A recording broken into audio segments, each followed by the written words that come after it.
Paz de Cristo a todos. Deus abençoe em nome de Jesus. Estamos anunciando o reino de Deus, estamos falando sobre a volta de Cristo, a sua segunda vinda e pela última vez para pôr fim ao planeta Terra e toda a sua existência, tudo que há nele. Levar os seus, os salvos, aqueles que foram transformados pela sua palavra, aqueles que nasceram de novo, que se arrependeram, aqueles que amaram mais a Cristo do que a sua própria vida, porque o reino é isso. Aqueles que abandonaram tudo, pai, mãe, irmãos, filhos, filhas, esposa, esposo, para servir a Cristo. Estes terão esse maravilhoso e sublime encontro com Cristo pela primeira vez no arrebatamento e a última vez que ele virá para buscar o seu povo. Por fim, em toda a humanidade, toda a terra. Nós estamos falando sobre a sua vinda e o que nós estamos mostrando aqui é que não há um Cristo invisível. Não existe um Cristo invisível. Eu quero declarar dentro da Bíblia, mostrar dentro da Bíblia essa grande realidade. Não existe um Cristo invisível, como diz todas as igrejas que se diz pentecostais. E eu quero dizer para esses irmãos pentecostais, apóstolos, os das Assembleias de Deus, das Batistas e Paz e Vida, todas as igrejas, missionários, vocês não são os donos da verdade não, viu, meus irmãos? Vocês não são donos da vida não. Vocês querem que todos falam o que vocês dizem. Vocês falam a teologia de vocês, o que vocês aprenderam na teologia de vocês, o que vocês estudaram. Vocês conhecem muito, estudou muito. Vocês são doutores, é do Adventista de todo lugar. Vocês estudou muito. É fato, é verdade que não são todos, tem exceção. Mas todos vocês aprenderam isso, quer que a gente faça o que vocês querem, porque tem que ser como vocês querem. Vocês acham que a sabedoria é só de vocês? E que uma pessoa que nem eu, que não fez teologia e que estudou pouco, não pode pregar sobre isso, não pode falar sobre isso, porque a sabedoria está com vocês. Vocês não são dono da sabedoria. Sabedoria pertence a Deus e não a vocês.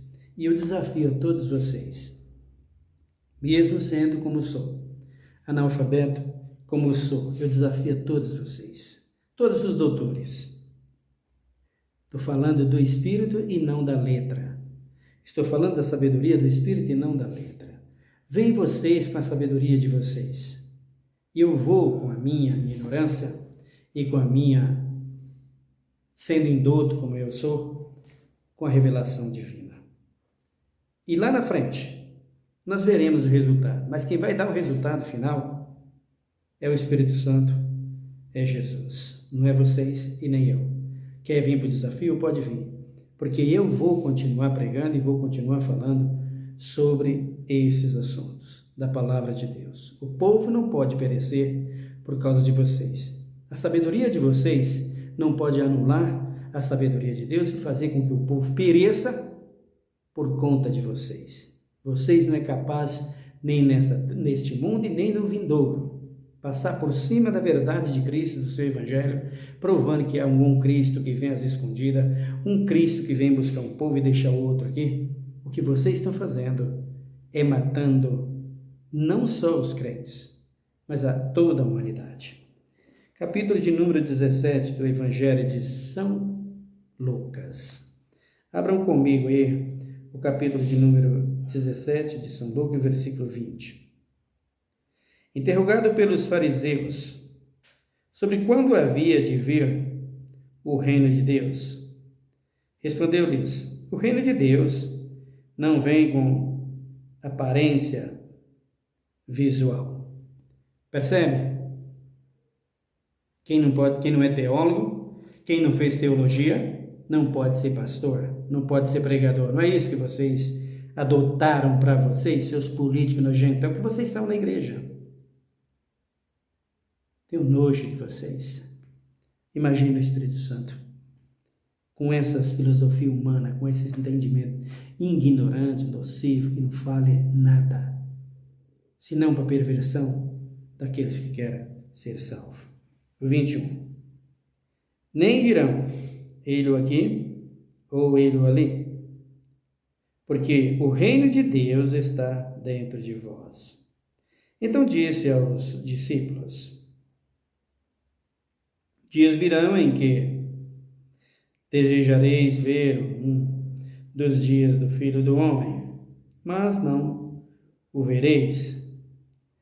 E vos dirão, ele aqui, ou ele ali, não vades nem os sigais. Há um Cristo invisível, vai fazer isso, vai fazer aquilo, vai pegar o povo assim, vai pegar... Não vai atrás dele, ele não existe. É o que Jesus está dizendo. Não sigais. 24. Porque como o relâmpago ilumina desde uma até a outra extremidade do céu, assim será também o Filho do Homem no seu dia. Diz uma coisa para mim, irmãos. O relâmpago vai escondido? Não se vê o relâmpago? O relâmpago aqui fala do quê? De velocidade ou de visibilidade? Porque vocês usam o relâmpago para dizer que Jesus vem numa rapidez de um relâmpago. Ninguém vê. Jesusinho ladrão picareta esse, não? Porque o meu aqui, ó, diz que ele vem com tanta luz, com tanta glória, com tanto louvor e com tanto poder que ilumina toda a terra. É como um relâmpago. O relâmpago fala de visibilidade e não velocidade. De onde vocês arrumaram isso, igreja? Pior que ninguém tem coragem de provar, né? Os teólogos aí, em vez de pegar a Bíblia e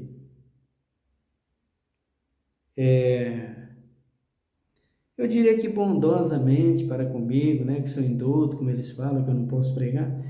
Pregasse a palavra, mostrasse, olha, irmão, está aqui na Bíblia, é assim, vem às escondidas mesmo, está aqui ele. Não tem coragem, por quê? Porque não tem argumento, queridos, é falso.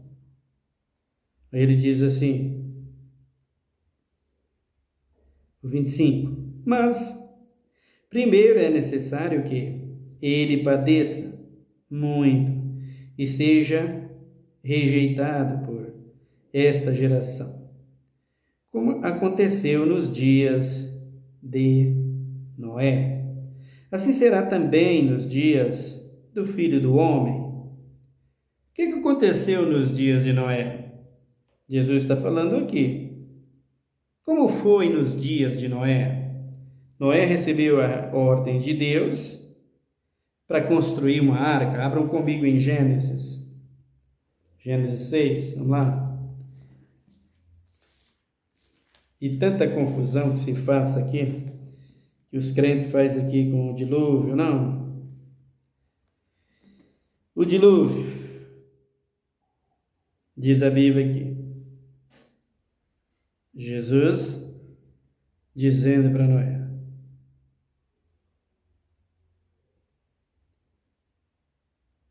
o versículo de número, poderia ler do 1, vou ler do 1 para frente.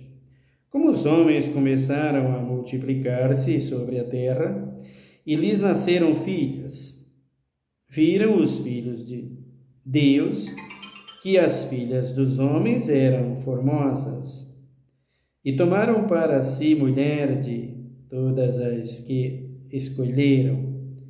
Esse versículo aqui, esses dois versículos aqui, faz com que os teólogos pregadores dizem que os demônios deitaram com as mulheres e geraram gigantes. Eu nunca vi tanta aberração na minha vida. Como pode dizer tantas asneiras com a palavra de Deus? Ridicularizar, humanamente falando, é isso que eles fazem, a imagem de Cristo, a moral de Cristo, menospreza a integridade de Cristo, dizendo algo desse tipo. E valoriza demônios, chama Cristo de mentiroso. Não é possível, irmãos, não é possível. Mas ele diz aqui, o 3, então disse o Senhor, não perecerá o meu, não permanecerá o meu espírito para sempre com o homem, pois este é mortal.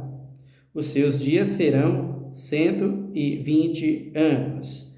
Outra coisa que eu vou esclarecer futuramente. Diz aqui os pregadores que Noé passou 120 anos fazendo a arca. Vamos ver no futuro.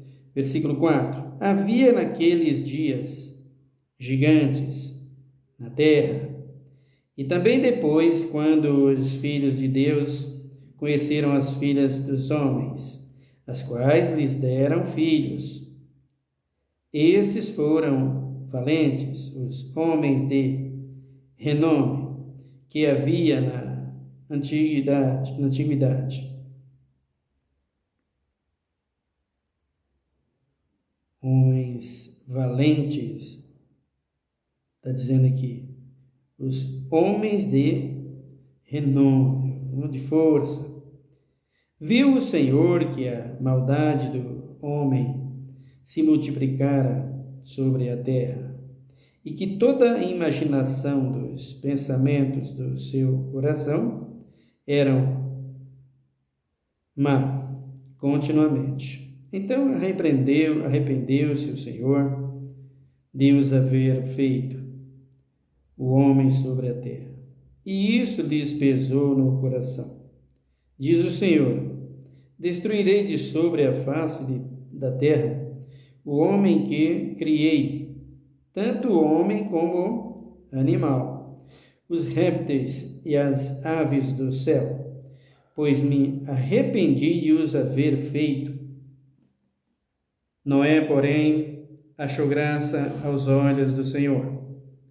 São essas gerações de Noé. Eram ele homem justo e íntegro em suas gerações, e andavam com Deus.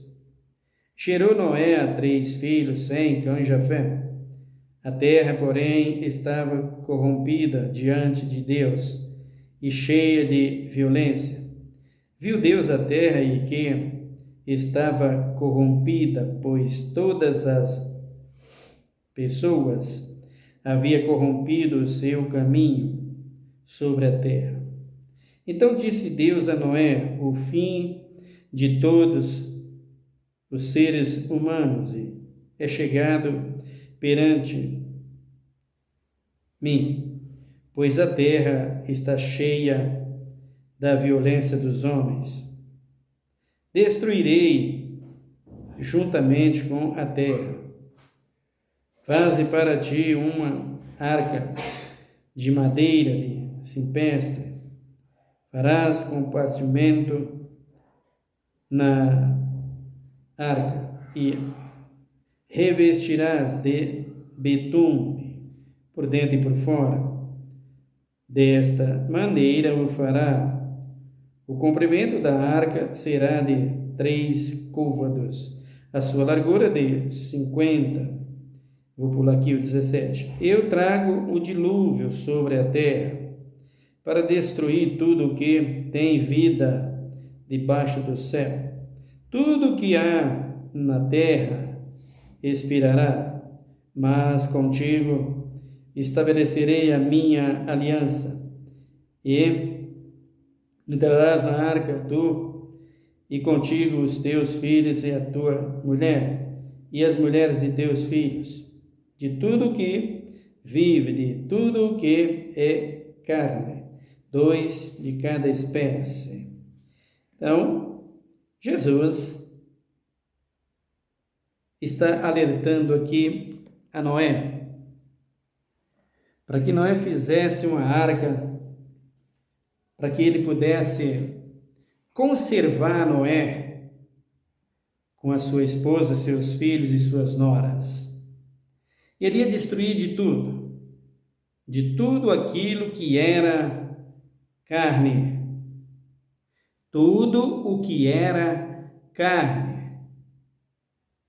Tudo aquilo que estava sobre a terra e que era de vegetação, que era de origem animal, vegetal, ele ia destruir tudo no dilúvio.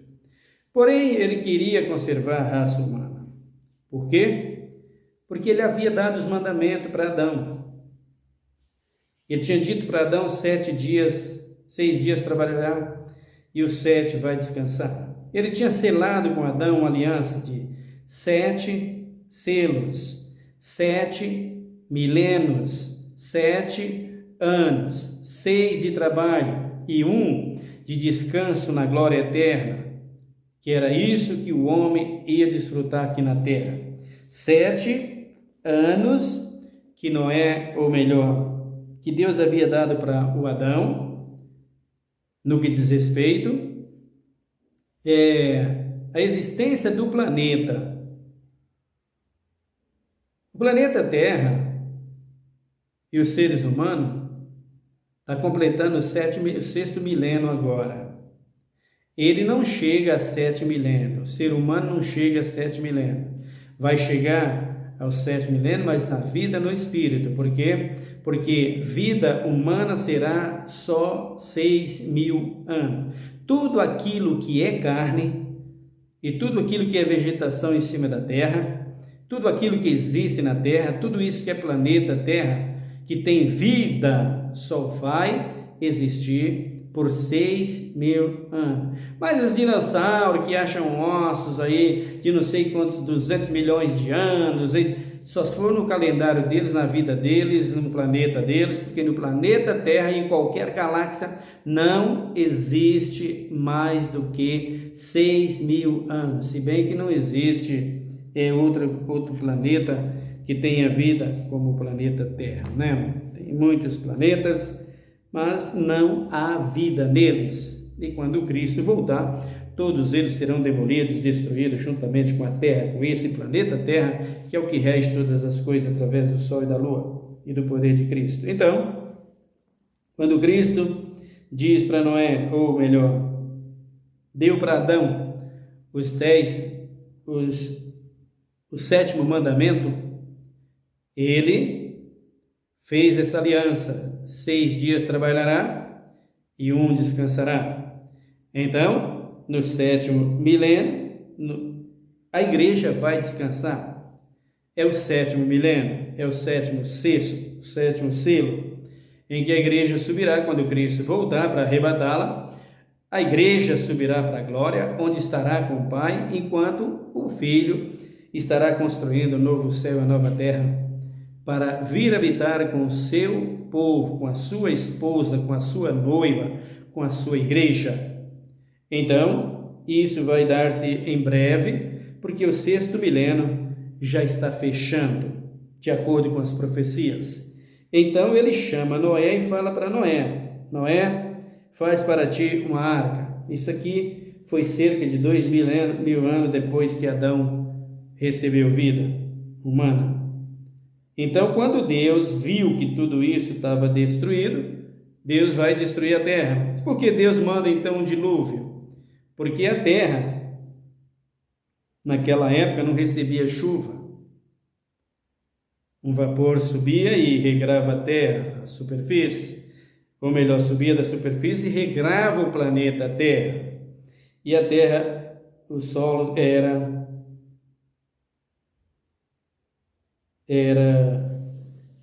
regrado por esse movimento, por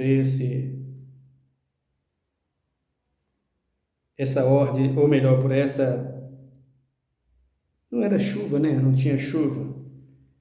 Mas esse vapor fazia esse movimento na terra, fazia esse procedimento na terra ficar molhada e continuar com a produção que dava nela. As árvores que tinham fruto, a vegetação toda de uma forma geral. Então Deus manda o dilúvio, manda a chuva para que essa terra fosse destruída e com ela tudo que estava nela, os homens. Mas como Deus havia dado 6 milênios e só tinha passado 2, ele quis continuar e continuou com os homens. O que ele faz? Escolhe 6 que eram fiéis, ou melhor, 8 que estavam sendo fiéis. E com esses 8, ele vai continuar a vida humana, a vida animal. Escolhe os animais, põe na arca e coloca Noé com a sua família, para continuar com a raça humana. E no capítulo de número 7 ele diz assim, versículo 1: Depois diz o Senhor a Noé: Entra na arca tu e toda a tua casa, porque és justo diante de mim nesta geração. Pastor, você já pensou, apóstolo, teólogo, você, pastor, que anda aí vestindo calcinha, para ganhar ponto nas redes sociais, você que anda chamando mulheres de gostosa nos elevadores, a mulher dos outros, você imaginou você? Será que Deus faria isso com você hoje? Tu é fiel diante de mim. Vem para cá para subir comigo. Será que Deus faria? Só foi isso que vem às escondidas. Isso aí pode ser que ele fala. Porque esse aqui, meu querido. Então ele diz assim: de todos os animais limpos, contigo, ou melhor, levarás contigo. 7, vou pular, vou para frente.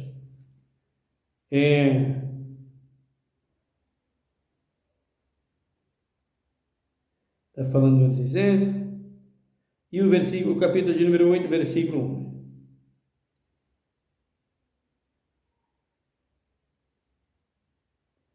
Deixa eu ler mais para trás aqui. Aqui no versículo de número 5 do 7. E Noé fez conforme tudo o que o Senhor lhes ordenara. Tinha Noé 600 anos de idade quando as águas do dilúvio vieram sobre a terra. Entrou Noé, seus filhos, sua mulher e as mulheres de seus filhos com ele na arca, por causa das águas do dilúvio. Dos animais que são limpos entraram com Noé, mais para frente. O versículo de número 10. E passado 7 dias, vieram sobre a terra as águas do dilúvio, no ano 600 da vida de Noé, no segundo mês, aos 17 dias do mês, romperam-se todas as fontes do grande abismo, e as janelas dos céus se abriram, e houve copiosas chuvas sobre a terra, 40 dias e 40 noites. Noé, nesse mesmo dia, entrou Noé na arca, juntamente com ele, os seus filhos, Sem, Cão e Jafé, com também suas mulheres e sua mulher e as 3 mulheres de seus filhos, e com ele todo animal, conforme a sua espécie, e todo o gado, conforme a sua espécie, e todo réptil que se arrastam sobre a terra, conforme a sua espécie, toda ave, conforme a sua espécie, passaram de toda a qualidade, pássaro de toda a qualidade, e de toda a criatura em que havia fôlego de vida, entraram de 2 em 2 para Noé na arca. E os que entraram eram macho e fêmea. Anote bem isso, viu? Macho e fêmea. De todos os seres viventes, como Deus lhes tinha ordenado. Então o Senhor fechou a arca por fora, a porta por fora. Esteve o dilúvio 40 dias sobre a terra, e cresceram as águas, e levantaram a arca, e ela se elevou por cima da terra. Prevaleceram as águas e cresceram grandemente sobre a terra, e a arca vagava sobre as águas. As águas prevaleceram excessivamente sobre a terra, e todos os altos montes que havia debaixo de todo o céu foram cobertos. Então nós estamos vendo aqui o que Jesus falou lá em Mateus 24, Lucas 17, como foi nos dias de Noé. O que ocorre hoje com a humanidade?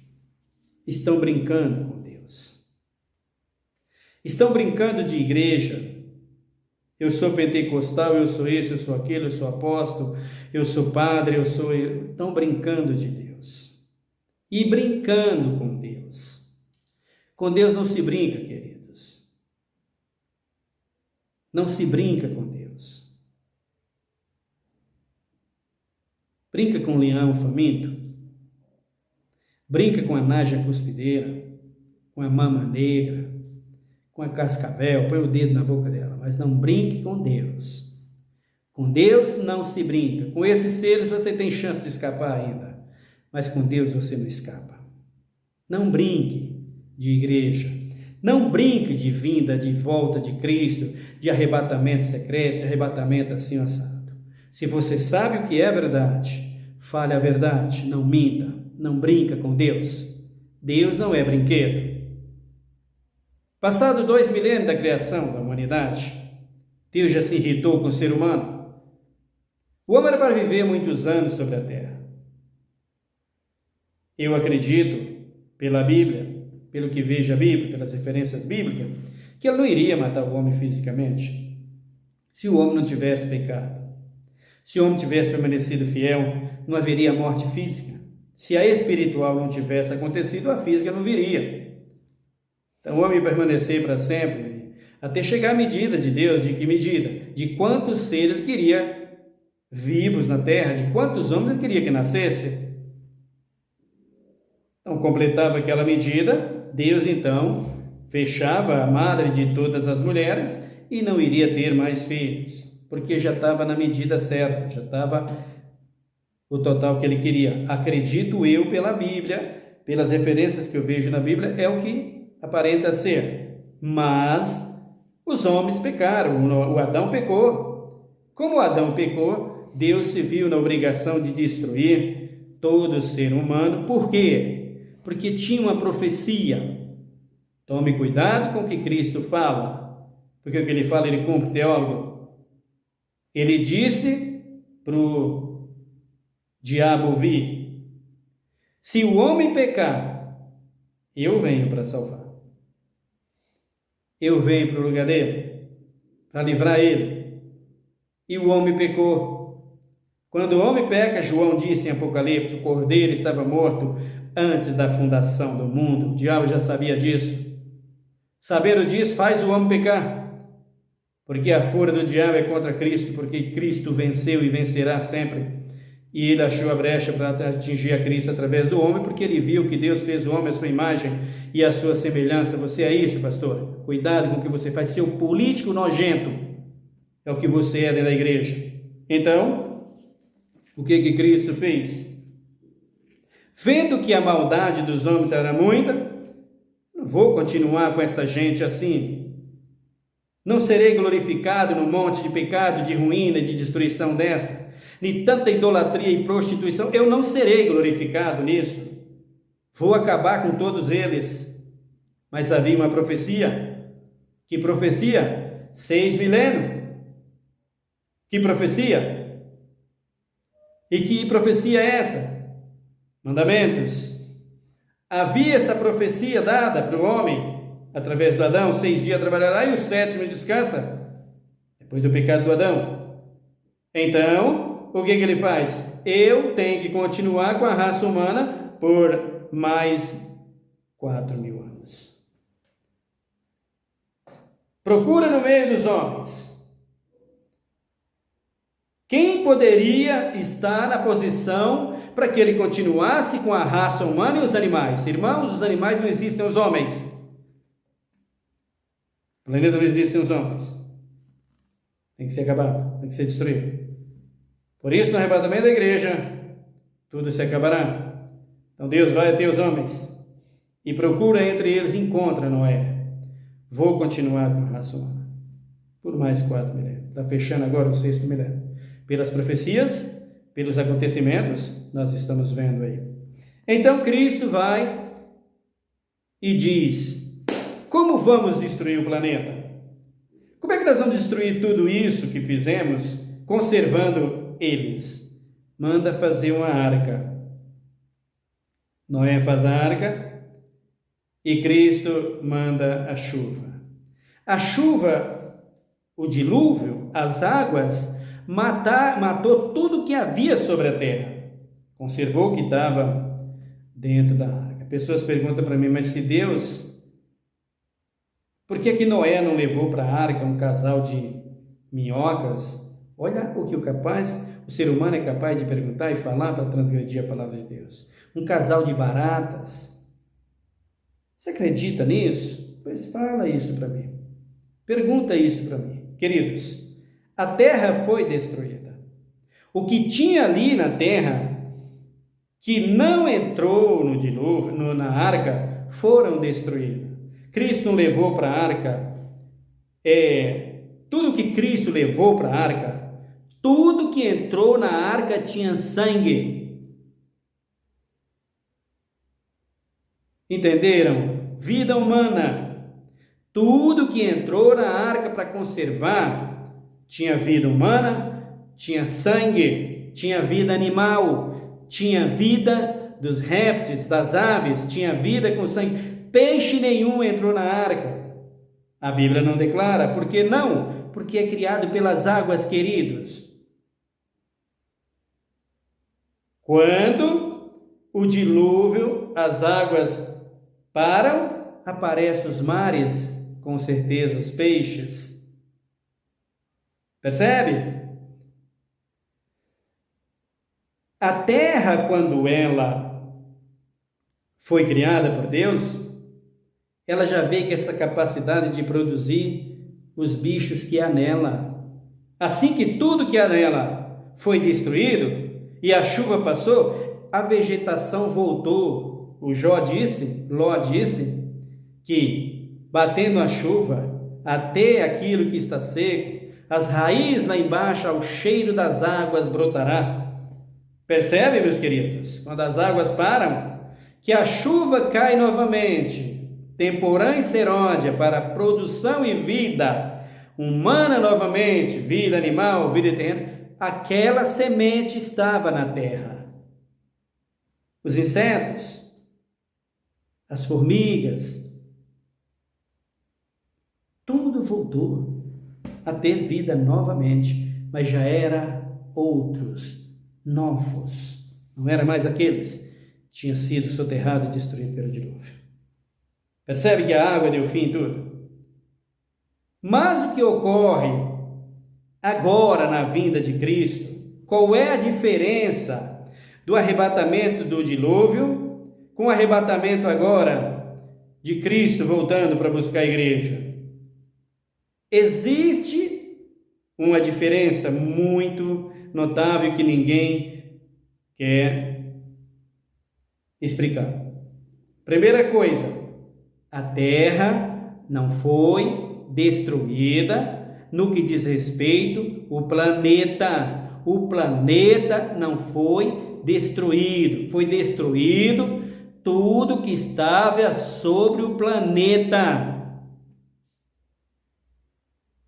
conservando os seres viventes que têm sangue, o ser humano, os animais, os répteis que entrou na arca, porque ele queria continuar para cumprir a profecia de 6 milênios na terra, do homem na terra. Porém, quando Cristo voltar para buscar a sua igreja, não vai haver mais vida humana, não existirá mais conservação de vida humana, Não haverá mais conservação de vida animal ou vegetal, não haverá mais isso. Por isso é que vem o fogo. Percebe? As águas soterram, mata, sufoca, mas não mata a semente. Ela fica na terra. O fogo vem, mata tudo, queima a terra, queima tudo e não tem mais vida, não tem mais produção nenhuma. Por isso a segunda vinda de Cristo, como sendo a primeira do arrebatamento e a única, porá fim em tudo isto, que se chama planeta Terra. Continuaremos a falar sobre o dilúvio e você entenderá como será o procedimento, a volta, a segunda e a última, que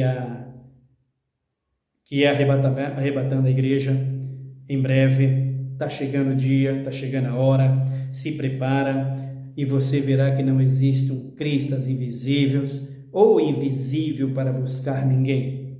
Existe um Cristo soberano, Senhor e Salvador, esse que destruiu a terra com o dilúvio. Ou seja, matou de tudo que havia nela e depois fez com que ela mesma reproduzisse novamente aquilo que é da capacidade dela produzir. Aquilo que é da capacidade dela produzir naturalmente. Minhoca se produz naturalmente, né? Os insetos que anelam, as besouras, essas coisas tudo naturalmente. Ela produz naturalmente.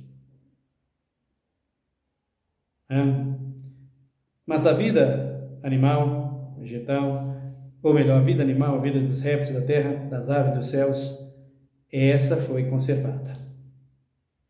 Até Cristo voltar logo, logo, para pôr fim em tudo. Virá uma única vez, como um relâmpago, para que todos vejam em breve. Como diz Apocalipse, ora vem, Senhor Jesus. Mas é preciso desmascarar o engano, a farsa e a mentira que está aí dentro das igrejas, fora das igrejas, pela ciência e por tantas outras coisas que mentem com o nome de Jesus, querendo que o planeta continue para sempre, querendo que isso vai assim, vai assado. Você está só, sabe, irmão, conversa fiada, só besteira. Para de ficar no meio dessas coisas, vem para a palavra, veja a Bíblia, senão você vai perecer com esses que estão enganando a humanidade. Falsos profetas, loucos por dinheiro, que é capaz de dar a sua própria vida por dinheiro. Uma vergonha terrível. Por isso é que Deus escolhe gente que está disposto a falar a sua palavra com verdade. E aqui estou eu para isso. O que quero? Que Cristo seja glorificado. E que você tenha a oportunidade de ser salvo. Tem sim, ainda tem sim. Sai das mãos do Bolsonaro, sai das mãos do Lula, sai das mãos dos apóstolos mentirosos, dos falsos profetas que está aí. Sai das mãos deles, vem para as mãos de Cristo. Vem para o Evangelho, abraça o Evangelho, vem para cá e venha ser salvo. Cristo está pronto e preparado para te salvar como sempre teve. Ore comigo. Pai, em nome de Jesus, obrigado pela Tua palavra. Obrigado pelo Teu amor. Obrigado pela obra do Teu Espírito em nossas vidas. Quero te agradecer pela oportunidade que tens de pregar a Tua palavra, Pai. Nunca te pedi um centavo, embora está escrito na Tua palavra que quem prega o Evangelho vive a Deus. Eu nunca te pedi nada disso. Por quê? Tu nunca deixou me faltar o pão todos os dias. Preciso ficar te pedindo? Não preciso. O que eu preciso é que o Senhor me dê sabedoria. Que me ajuda a pregar o Teu Evangelho com sabedoria. Se for para eu pregar de mim mesmo, com a teologia humana, com o conhecimento humano, fecha a minha boca. Nesse sentido, para sempre. Mas quero pregar para Te exaltar. Para que o mundo veja que a sabedoria não é dos sábios, dos entendidos desse mundo.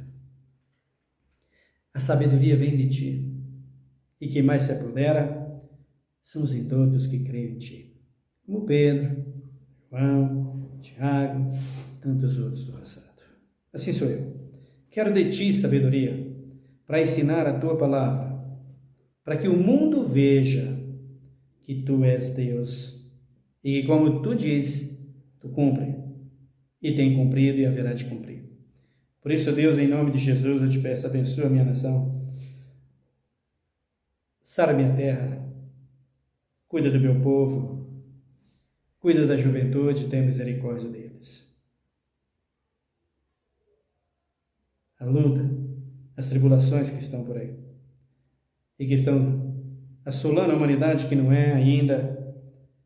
é por causa do teu evangelho, embora os pastores, as igrejas que entram na política, que entram nas mentiras, que entram na corrupção, que entram nos furtos, nos roubos e tantas outras coisas, mas que coisa diabólica, que entra em tantas ruínas, Pai.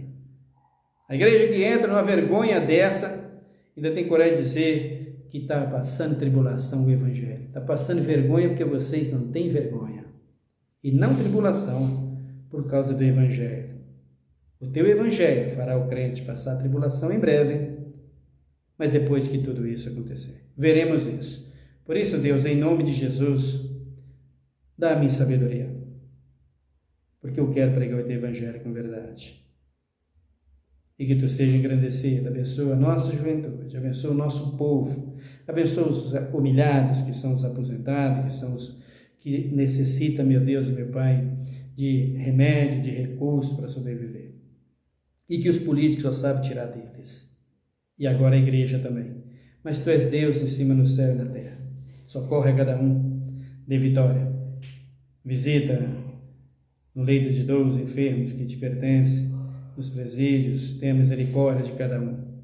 Socorre, meu Deus, as crianças defeituosas, as crianças que têm problemas de saúde. Socorre, meu Deus, em nome de Jesus, e dê saúde a todos, pois tu pode fazer tudo isso. O pregador sincero ajuda, dá graça, força, o crente fiel, sincero, que não quer seguir essa destruição, essa falsidade, essas mentiras. São raros, mas existem. Tenha misericórdia e conserva em tua presença. Te agradeço, Pai, por tudo. Em nome de Jesus Cristo, Redentor, hoje e para sempre. Amém. Que Deus te abençoe, meu irmão. Fique em paz.